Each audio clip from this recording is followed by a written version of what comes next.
Eu não sei quantos aqui têm uma sensação, às vezes, de estar perdendo tempo. Você sabe que às vezes a gente tem até restrição para dormir, porque parece que quando a gente está dormindo, está perdendo tempo. Você não tem às vezes essa sensação? Às vezes você está de férias, está de folga, você almoça aquela feijoada com laranja, dá um soninho, mas você fala, não, se eu dormir eu perco o dia. Se eu dormir eu não vou conseguir maratonar o Netflix. Se eu dormir eu não vou conseguir stalkear. Olha como é que está o meu Instagram. Aquela bolinha que tem em cima assim, está com 15 milhões de coisa que eu preciso ver, eu preciso responder. Tem muita gente falando comigo. O que está acontecendo na política, na economia? Então, eu não posso perder tempo, só que às vezes stalkeando, lendo demais, se apropriando de tanta informação, você congela. E você para de viver o hoje, com medo do amanhã. E o apóstolo Paulo vai nos dar algumas direções importantes a respeito do tempo. Eu queria convidar você a ler Efésios capítulo 5. O grande doutrinador da igreja primitiva, o apóstolo Paulo, vai nos exortar a respeito do tempo. Vai nos dar algumas orientações preciosas a respeito do tempo. E quem sabe você hoje que tem a sensação de que está perdendo tempo, possa ser despertado para uma vida mais bem vivida no tempo que Deus te deu. Porque alongamos o nosso tempo de vida, isso é um fato. Há mais idosos hoje do que tinham há 50 anos atrás, proporcionalmente. Isso é um sinal de que a medicina, a terapia, a qualidade de vida, de alguma forma, está um pouco melhor no que diz respeito ao corpo. Tem muita medicação, não é? Muita vitamina. Mas não é a quantidade de tempo que importa, mas como eu vivi o tempo que tive. Porque muitos têm tempos longos de vida apequenada. E muitos têm vida tão curta, mas deixaram um legado tão grande. No passado, os grandes filósofos, escritores, a maioria deles morria entre 40 e 50 anos. Porque não havia cura para tifo, para febre amarela, para tétano, não tinha cura, raiva, cólera, não tinha. E esses homens viveram um tempo pequeno, mas uma vida tão intensa, e deixaram um legado tão grandioso para nós. Você está comigo? Diga amém. Amém. Efésios capítulo 5, eu quero ler o verso 15.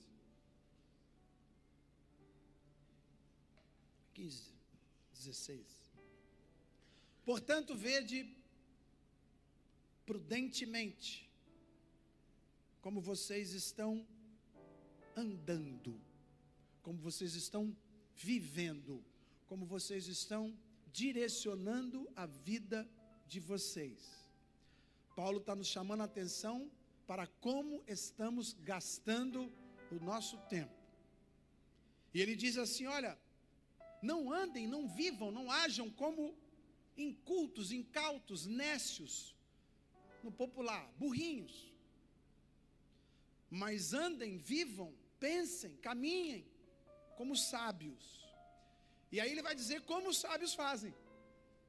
Diferente dos incultos que gastam tempo, os sábios, eles andam remindo, aproveitando, usando totalmente o tempo que eles têm, remindo o tempo, porque os dias são maus.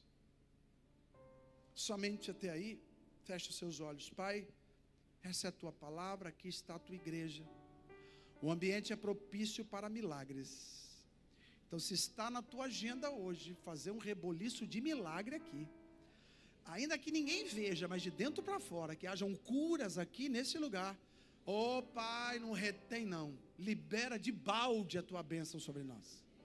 Abençoa a vida dos nossos obreiros, das crianças, em nome de Jesus. Amém. Sábado agora teremos? Sábado agora teremos? Batismo. E eu disse aqui semana passada, esse ano já faremos lá no Templo Novo. Não é um culto, né? Quer dizer, é uma cerimônia de batismo, quem já veio aqui sabe como é que funciona. Mas faremos lá, porque o nosso tanque batismal aqui está vazando água, então, precisava de um empurrãozinho, né? Falei, aí a moça falou assim, vamos consertar? Eu falei, não, deixa quebrado, porque se consertar eu vou fazer aqui. Então vamos fazer lá, e teremos lá 40, 50 almas aceitando Jesus. Glória a Deus. Glória a Deus. Pessoas que não perderam tempo. O cavalo passou a selada, eles montaram em cima. A porta se abriu, eles passaram. Porque nós não sabemos o dia de amanhã. Glória a Deus. Você que é membro dessa igreja ou visitante, vai orando, irmão, que está quase chegando a hora, hein? Eu vou fazer uma reunião com liderança na terça-feira da semana que vem, é isso? Com os líderes aqui, para a gente mapear, olhar, pessoal do trânsito, pessoal do Kids. Então, assim, depois que o pessoal olhou a terra, eu não vou ficar rodando igual Moisés, não. Eu vou atravessar igual um doido, igual Josué, irmão. Amém? Então, estaremos lá, a liderança como espias, amém? E aí você vai orando, irmão. Vai orando para que os espias não façam igual os espias de Moisés. Vou esperar mais um pouco. Amém? Mas o tempo é uma coisa assim, que angustia. E eu, indo nesses quase 3 anos de obra, irmão. 3 anos. Você reclamou de reformar sua cozinha em 1 mês? Em 3 anos. Desde o primeiro furinho no chão. E cada vez que você vai, parece que a coisa não está andando. E aí pessoas que não vão lá, falam para mim assim, nossa, foi rápido, hein? É a mesma coisa que acontece com a grávida. Ela fala assim, ganhei o neném. Aí a pessoa, rápido, hein? Ninguém sabe o tanto que essa mulher gemeu 9 meses, né? Mas o tempo é nosso inimigo em muitas vezes. E a gente precisa, então, não deixar o tempo nos usar. Mas a gente usar o tempo que Deus nos dá. Amém? E o apóstolo Paulo, então, vai nos falar. E talvez você que tenha perdido tempo até aqui, seja exortado com essa palavra. A primeira coisa que eu penso está em Atos capítulo 9, verso 4. Se quiser abrir, pode abrir, senão vamos postar aqui atrás. Atos capítulo 9, verso 4 diz assim, ele disse, quem é, Senhor? E disse o Senhor, eu sou Jesus a quem tu persegues. Duro é para ti ficar resistindo, recalcitrando contra a minha lança, o meu aguilhão, a minha armadilha. E ele então, Paulo, tremendo e atônito, disse, Senhor, que queres que eu? Senhor, que queres que eu? E disse imediatamente o Senhor, levanta-te, entra na cidade, e lá te será dito o que convém fazer. Quantos aqui querem usar bem o seu tempo para dar um glória a Deus? Então diga, eu preciso usar bem o meu tempo. Diga assim, chega de perder tempo. Primeira coisa que você precisa aprender, irmão, não resista à voz de Deus. Saulo era perseguidor da igreja. Saulo era um homem perverso no seu coração. Mas quando ele tem um encontro com Jesus na estrada de Damasco, imediatamente ele vai servir Jesus.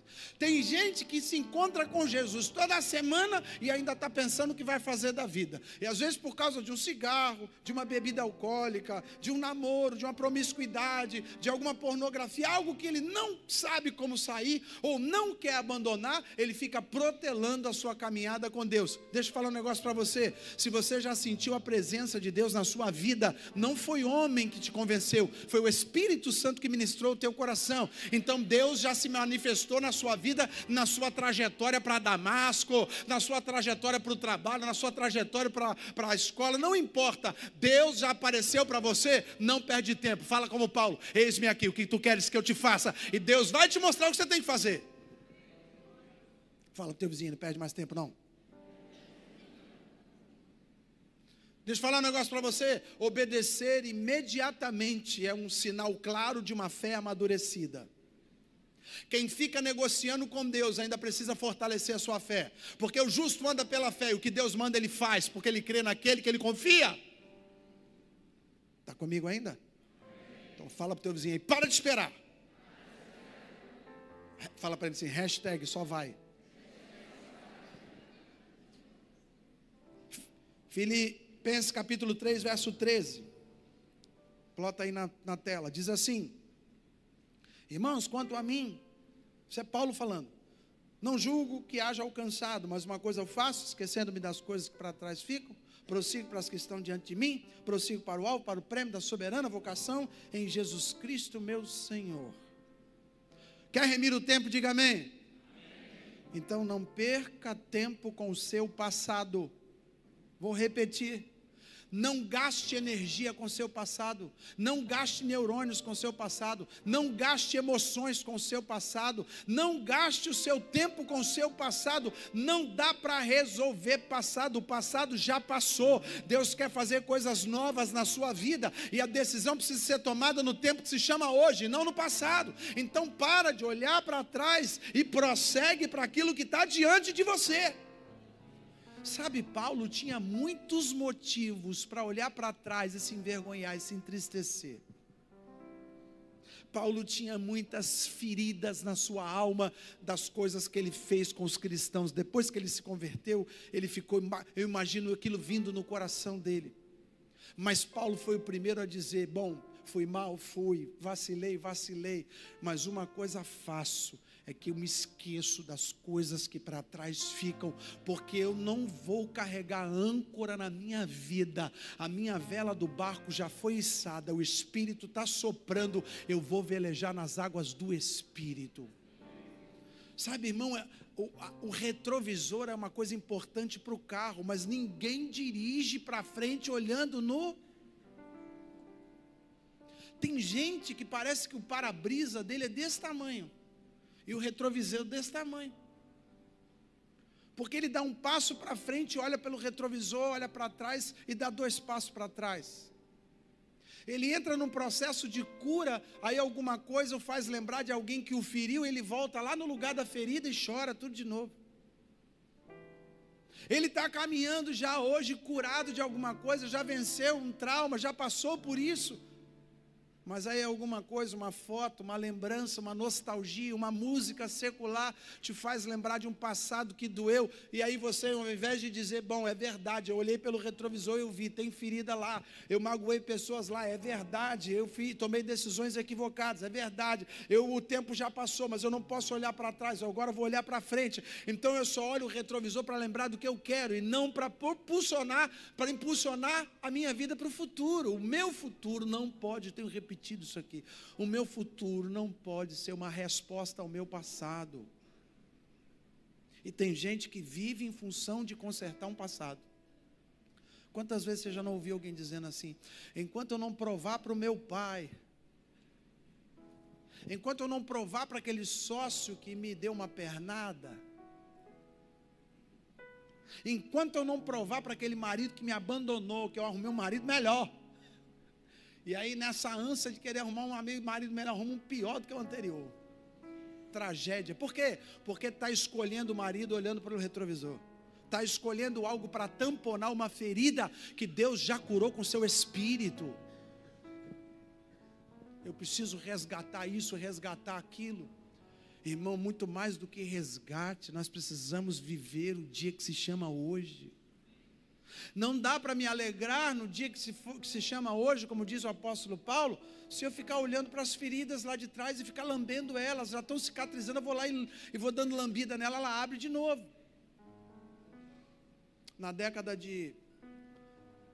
Início da década de 80, eu era ainda muito jovenzinho, meu pai trabalhava na catedral ali, né, pai? Meu pai está aqui com a sua esposa. E aí, mamãe fazia marmita para eu levar, lembra disso, pai? Aí eu ia levar marmita. Pegava o ônibus, né? Mamãe fazia comida ali 11h30 e tal, fazia aquela marmita quente, às vezes o feijão entornava em mim, mas tudo bem. Ia levar lá na catedral onde ele trabalhava, do lado da catedral, lá em Bratel. E eu saltava do ônibus de um lado e eu passava no lugar que tinha um homem, uma perna cheia de ferida. Mas eu continuei passando nesse lugar durante alguns anos. E a perna continuava ferida. E eu ficava pensando, por que ele não cura? Por que ele não enfaixa? Por que ele não procura um médico? Mas é porque ele usava aquela ferida para ficar pedindo dinheiro. Então tem muita gente que está lambendo a sua ferida para continuar ganhando algum nacho, alguma manguinha, algum lotezinho daquilo que deveria ter largado lá atrás. Às vezes a pessoa já deveria ter entendido, perdeu, fala igual bandido. Perdeu, para de olhar para trás. Já passou. Eu não consigo resgatar mais, eu não consigo mudar mais, eu preciso andar daqui para frente. Então presta atenção, meu amado, para de gastar o seu tempo tentando consertar coisas do seu passado. Faça como o apóstolo Paulo, se esquece do que dói e caminha diante daquilo que Deus está propondo para você. Pastor, eu fui ferido numa igreja, fui molestado por um líder. Tá, e aí? Você vai ficar agora vivendo essa lembrança, enquanto você poderia estar criando lembranças novas, com crente novo, com líderes novos, com problemas novos, com vida nova. Fala para o teu vizinho aí, para de olhar no retrovisor. Fala com ele assim, para de perder tempo, tentando consertar o seu passado. Terceiro, 2 Timóteo capítulo 4, verso 2, carta de Paulo ao seu discípulo. 2 Timóteo capítulo 4, verso 2 diz assim: Timóteo, meu filho, prega a palavra, insiste, insta, pressiona, vai, não para não, mas faz isso na hora certa, mas também fora da hora certa. O que ele está dizendo? Faz isso em tempo e fora de tempo. O que é tempo fora de tempo, irmão? Todo tempo. Agora nós estamos na igreja, é hora de pregar. Esse é o tempo. Agora estou na escola, é hora de estudar. Fora de tempo. Mas Paulo está dizendo, seja um pregador, seja um testemunho, seja um exemplo, seja um cristão, em tempo e fora de tempo, ou seja, seja cristão sempre. Insta a tempo e fora de tempo. Admoesta, chama atenção, orienta, exorta com toda longanimidade, parcimônia, paciência, graça. Aquilo que é a nossa doutrina, aquilo que é o que você crê, é a razão da tua fé, é a razão da tua esperança, irmão. Não é a teologia, não é a sistemática, não, é aquilo que é a razão da tua fé. Você prega aquilo que você já viveu, você prega aquilo que você já aprendeu. Mas pastor, eu só aprendi um tantinho assim, ok. Se você aprendeu só um tantinho assim, você vai encontrar alguém que não aprendeu nada. Então, para quem não aprendeu nada, o seu tantinho é muito, sim ou não? Sim ou não, irmão? Quer aproveitar seu tempo? Diga amém. Então diga para o seu vizinho assim, para de dar desculpas teológicas. Fala para ele ou para ela assim, vai pregar, testemunhar, abençoar, curar, restaurar. Toca nele e fala, vai, para de dar desculpa. Aí Timóteo falou assim, mas eu sou muito novo. Paulo diz, não deixa que as pessoas te julguem muito novo. Seja você o exemplo para elas. Então vão te chamar de neófito, vão te chamar de novo, não tem problema, irmão. Não tem problema. O importante é que você não perca tempo dando desculpas.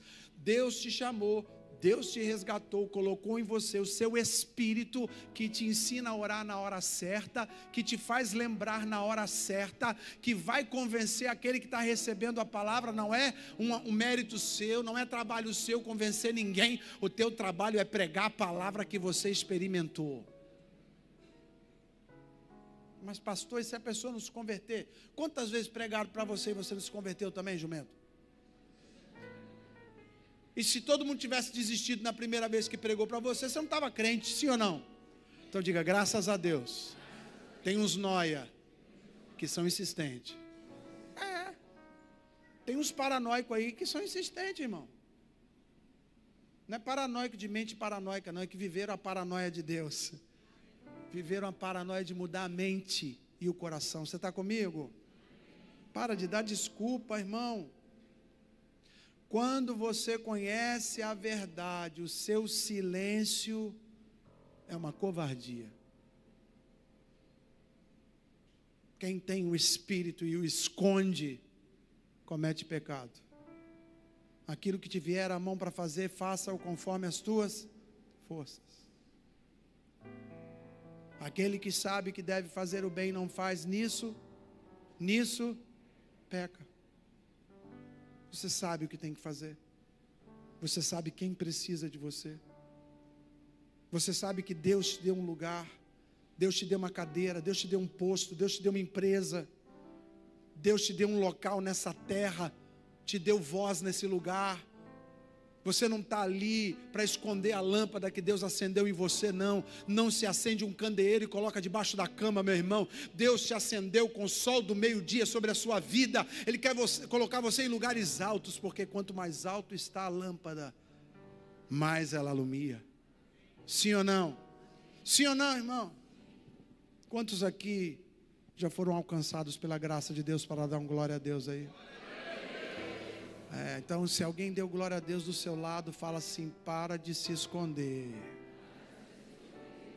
Para. 2 Timóteo 4, verso 11, um pouquinho à frente, diz assim, Paulo está dizendo assim: só Lucas estava comigo.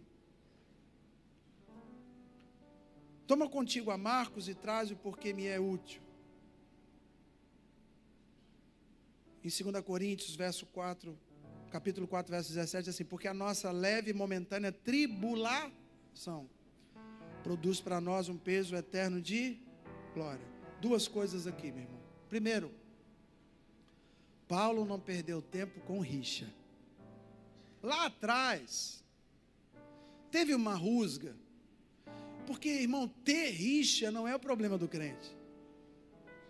Você ter uma rusga não é um problema para o crente.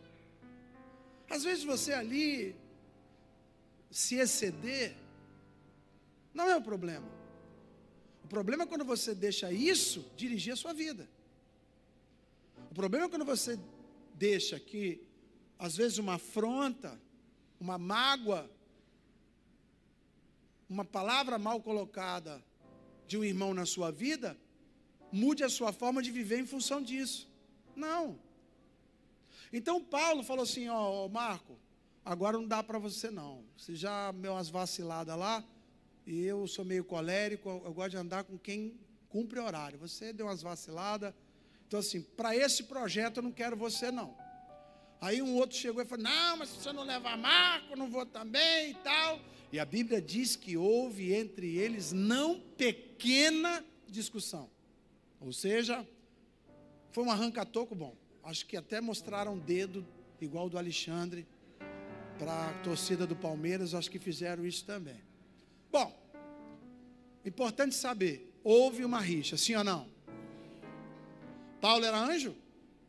Diga: Paulo e eu somos humanos, nós erramos. Só que agora passou o tempo, e Paulo está mandando chamar quem? O próprio Marcos. E se eu estivesse do lado dele, ele ainda fala assim: rapaz, você lembra, esse cara é problema, hein? Já te deu problema no passado. Ó, ele te disse, por causa dele você brigou com fulano, por causa dele você perdeu o seu emprego, por causa dele você teve problema no casamento, por causa dele seu filho. Aí a gente começa a elencar um monte de gente que a gente teve problema com ele para dirigir a nossa vida a partir dessas renúncias. Paulo não. Paulo falava, pá, agora preciso de Marquinhos, chama Marquinhos lá, vai. Pede ele para trazer uns negócios para mim, estou precisando dele aqui, ele é gente boa. Lá atrás a gente teve uma rixa, mas essa rixa não dirige a minha vida. Presta atenção, irmão.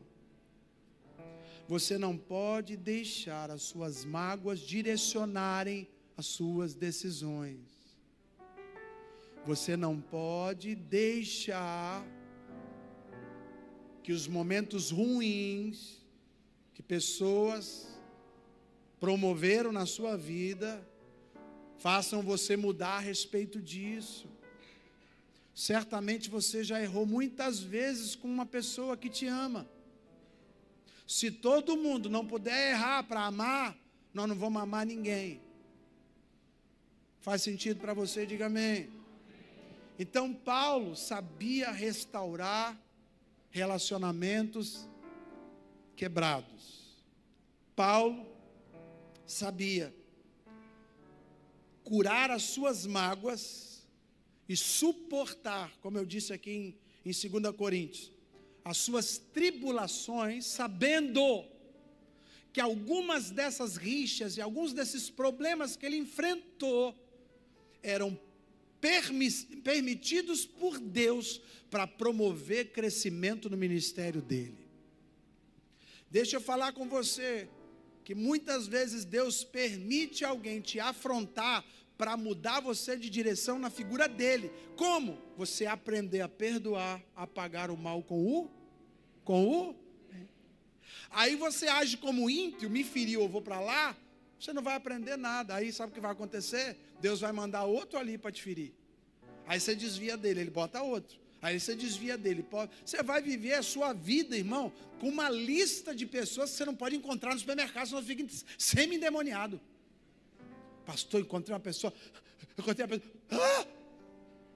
Você encontrou quem? O Satanás?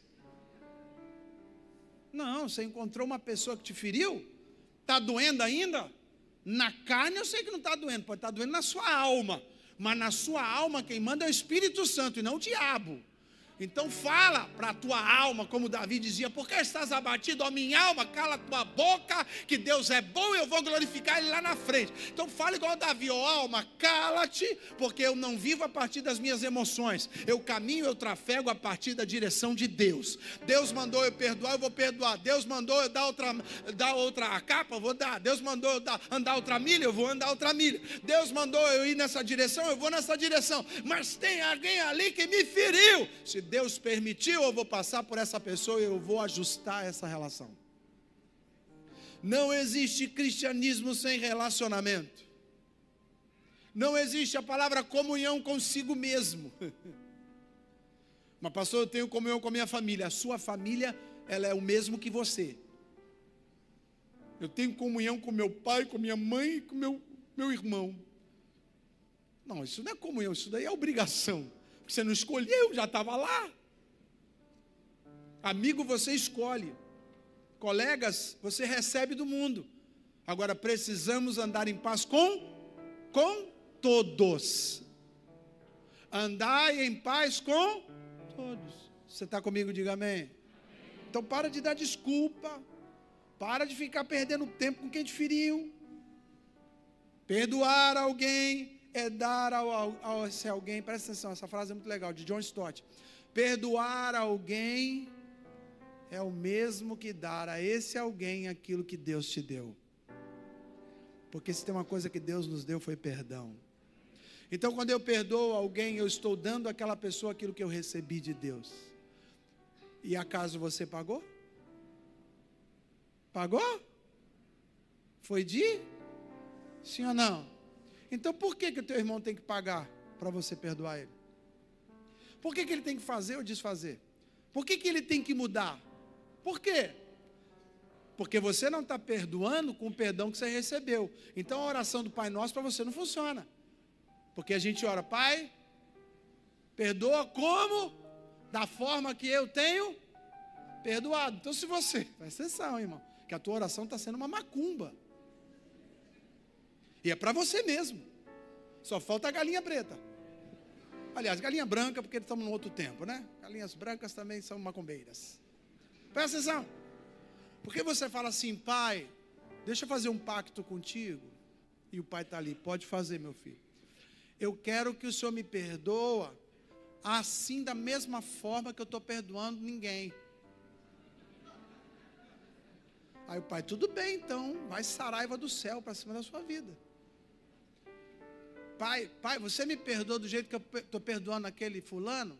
Porque eu falei com ele, que se ele não mudar, se ele não fizer, eu não vou perdoar ele. Então você pode me perdoar assim também? Então você está fazendo macumba para si mesmo, irmão. Não. É melhor nem orar assim, então. É melhor falar assim, pai, eu não consigo, me ajuda. Faz sentido para você o que eu estou falando, irmão? Então, a sua oração do Pai Nosso, ou a sua oração, sempre tem que estar em linha com aquilo que a palavra diz. Então, Paulo, ele não ficou remoendo as suas dores. Paulo não ficou angustiado com o que acontecia. Paulo não perdeu tempo com isolamento. Se tem uma coisa que Paulo tinha, eram cooperadores. Está comigo? Tem um monte de nome, é cada nome maluco, né, cara? Trófina, Trófimo, Trofena, Drusila, Priscila, Áquila. E ele está sempre assim, saudai fulano de tal, saudai Beltrano, saudai. E ele tem uma lista longa de maluco que cooperava com ele. Alguns desses, no meio do caminho, abandonaram ele, outros traíram ele, outros machucaram ele. Mas Paulo nunca deixou de trabalhar com cooperadores. Sabe o que é isso, irmão? Paulo talvez seja o cara que a gente conhece na Bíblia, depois de Jesus, que mais sofreu, que mais foi injustiçado. Também porque teve um ministério mais longo, mais profícuo. Mas Paulo sofreu demais. Quando ele alista o seu sofrimento, irmão, é coisa terrível. Por isso, quando ele fala perigo, espada, morte, peste, frio, calor, tendo comida, não tendo comida, na abastança, não tendo, tomando chicotado, não tomando, com o navio afundando, o navio não afundando, tomando apedrejado, sendo chibatado. Paulo tem uma lista imensa de dores, mas ele nunca andou sozinho, ele sempre caminhava com alguém. E a igreja é o lugar de você construir esse ambiente, de ter alguém orando por você e você orando pela pessoa, de ter alguém que você possa desabafar e alguém que possa desabafar com você, alguém que você possa confessar e essa pessoa vai orar por você, alguém que possa cobrar de você aquilo que você não deve estar fazendo e dizer para você deixar de fazer aquilo que você está fazendo e não deveria. É na comunhão dos santos que o Senhor ordena a sua bênção para sempre, sim ou não? Esse é o Salmo. Como é bom que os irmãos vivam comunhão. E é ali que o Senhor ordena a sua bênção para. Então é onde que o Senhor ordena a sua bênção para sempre? Na comunhão. Então diga, não existe cristianismo sem corpo. Tem gente que só quer a cabeça. Só me relaciono com Jesus. Primeiro, Jesus não é gente. Jesus é espírito. Você ainda é gente. Segundo, Jesus é só a cabeça. O corpo de Cristo foi partido no Calvário, se tornou a igreja, sim ou não? Não foi assim? No Calvário, ele é o pão nosso. No Calvário, ele se tornou corpo, família, igreja, sim ou não? Então não dá para você se relacionar com Jesus sem se relacionar com o corpo de Cristo. Quem é o corpo de Cristo? A igreja, você está comigo? Está comigo, sim ou não? Tem uma porção da igreja, do corpo de Cristo aí do teu lado, não tem? Então, toca nesse irmão e fala assim, precisamos ter comunhão. É isso. Pastor, mas eu vou no culto. Culto não é lugar de comunhão, irmão. Culto é difícil ter comunhão. Primeiro, você não pode falar com ninguém na hora do culto. Sim ou não? Como é que você tem comunhão com pessoa que você não fala? Só o pessoal da Libras, talvez. Não. Culto é lugar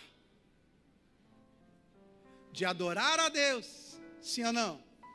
E de partilhar a nossa história, nossos testemunhos, a palavra é o lugar da leitura bíblica, sim ou não, irmãos?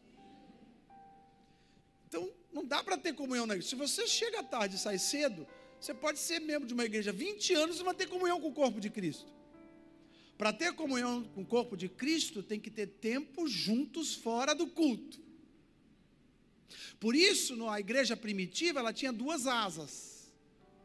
Ela tinha a asa dentro da igreja com os cultos, mas ela tinha a asa das casas, lembra disso?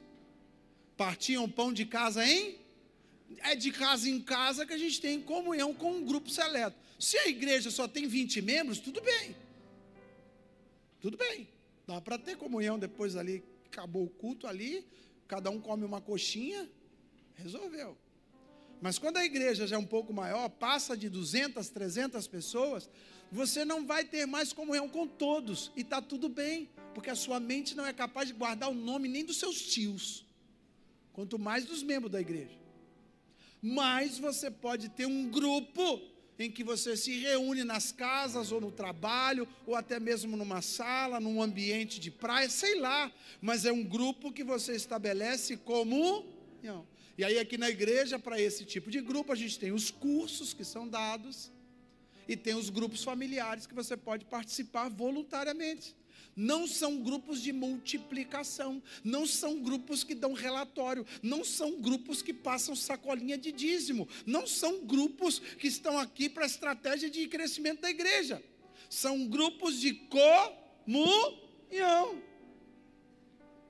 Grupos em que você pode falar e tem alguém para te ouvir. Grupo onde você pode pegar o seu violãozinho que você está aprendendo e deixa eu fazer o louvor, e lá você pode errar, aqui não dá, só o pastor erra aqui em cima. Lá você pode pregar e errar, lá você pode orar e no meio colocar uma santa, é muito comum, né? Principalmente quem vem do catolicismo, quando está orando, mete um santo, mete uma santa, é normal, e está tudo bem. Agora, se você espera num curso, num seminário, isolado dentro de casa, lendo a Bíblia, olhando só o que está lá, gerar comunhão, você não vai conseguir. E é interessante que o crente capixaba, já vai eu falar de capixaba, né? Falo com autoridade. O crente capixaba, ele gosta muito de culto.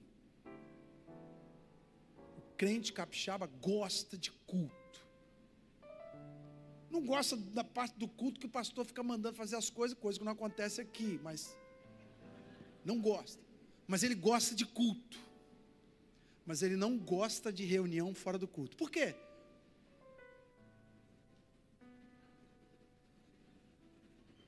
Porque vai ter que tocar em alguém e ser tocado.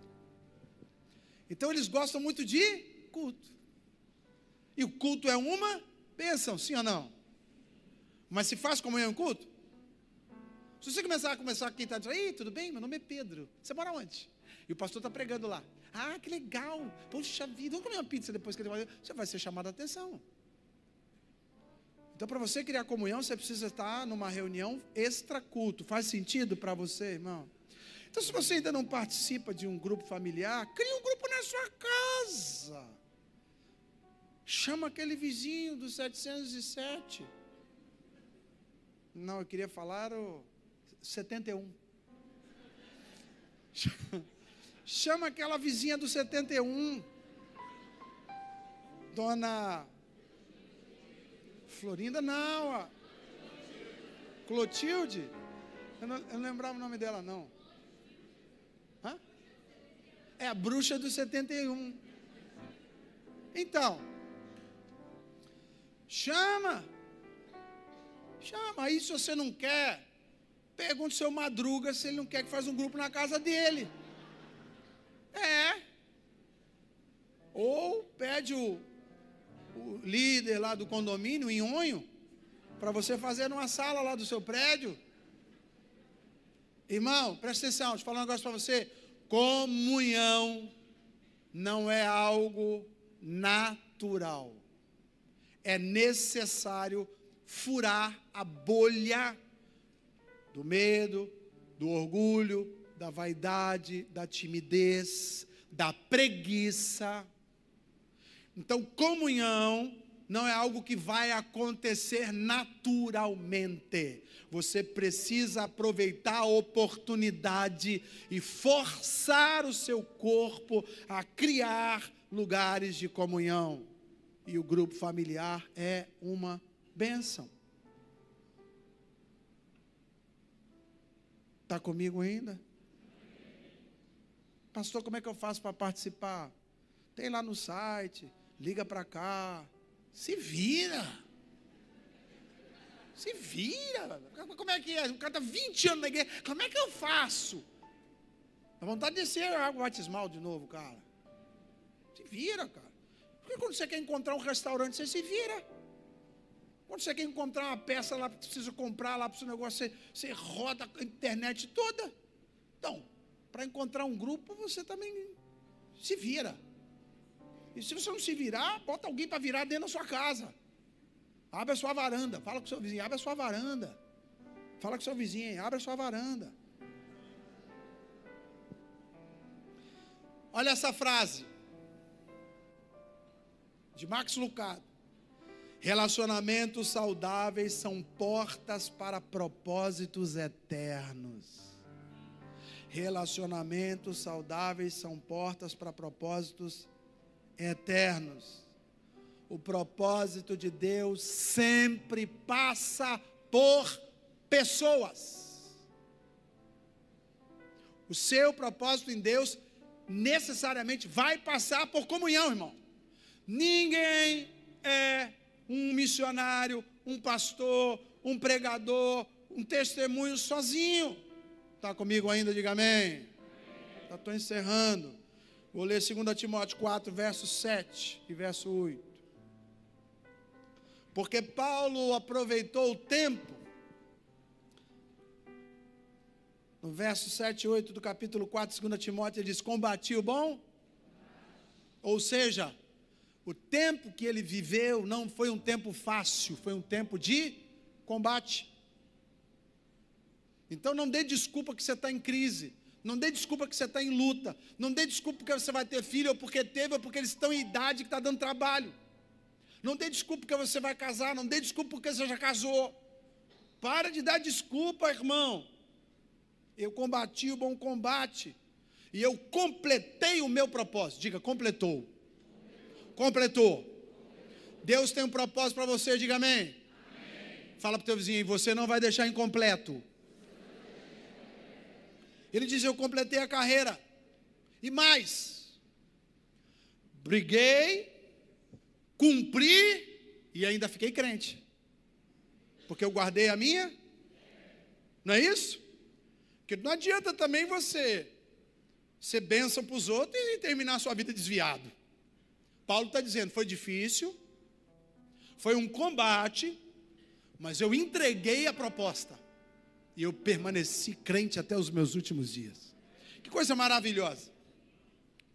E aí ele fala, e porque isso aconteceu comigo, eu tenho uma coroa, eu tenho um prêmio, eu tenho um galardão, eu tenho uma pedra preciosa, a coroa da justiça que me está guardada, a qual o Senhor, meu justo juiz, me dará naquele grande dia, e não somente a mim. Ó, que Paulo está falando para mim e para você agora. Não é só para mim não, Pedro. Vai dar também para todos aqueles que amarem a sua vinda. Quantos aqui aguardam a volta de Jesus? Diga amém. Amém. Diga eu também posso combater o meu combate, terminar, completar minha missão e permanecer crente, esperando Jesus voltar. Louvado seja o nome do Senhor. Glória a Deus. Então o que você tem feito com o seu tempo? Você está gastando o seu tempo com quem? Reclamando? Olhando para trás? lambendo ferida, resmungando da vida, sendo infiel porque ninguém foi fiel com você, sendo miserável porque foram miseráveis com você, sendo calculista porque foram calculistas com você. Você efetivamente está fermentando aquilo que colocaram em você, ao invés de estar dando fruto. Você está perdendo o tempo que Deus te deu, e tu não sabes o dia de amanhã. Então que essa palavra seja uma pastoral para você, olhar para dentro do seu cotidiano, do seu dia a dia, rotineiro, sim, cheio de coisas chatas a fazer, sim. O que você tem que fazer, faça. Suas obrigações, cumpra. Mas tem muito tempo sobrando que você está desperdiçando com algo que não edifica.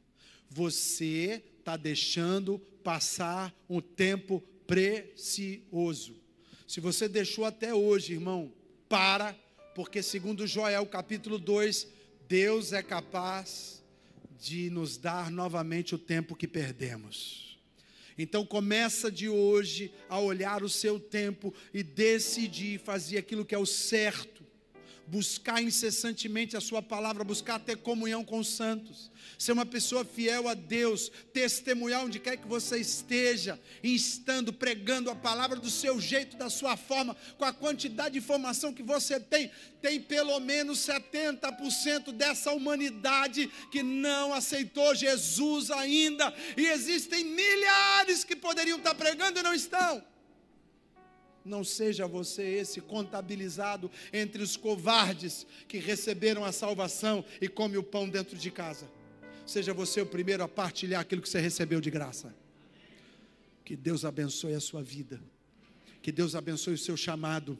Que Deus fortaleça você para enfrentar os seus combates diários. Mas que você termine a tua história guardando a coroa da vitória. Que você termine a tua história com a tua fé inabalável. Que você termine a tua história glorificando o nome de Jesus Cristo de Nazaré. Louvado seja o nome do Senhor.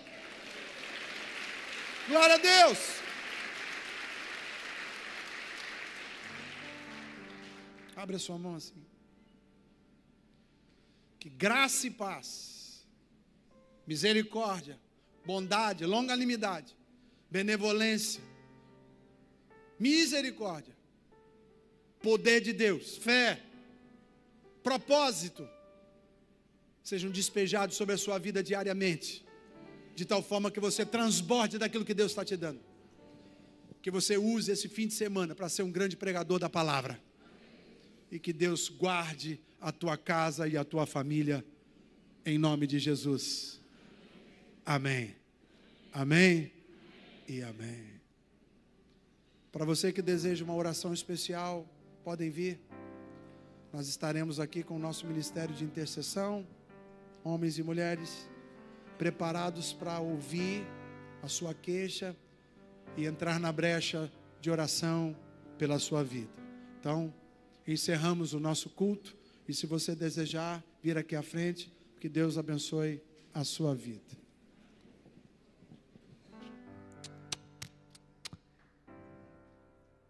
O Espírito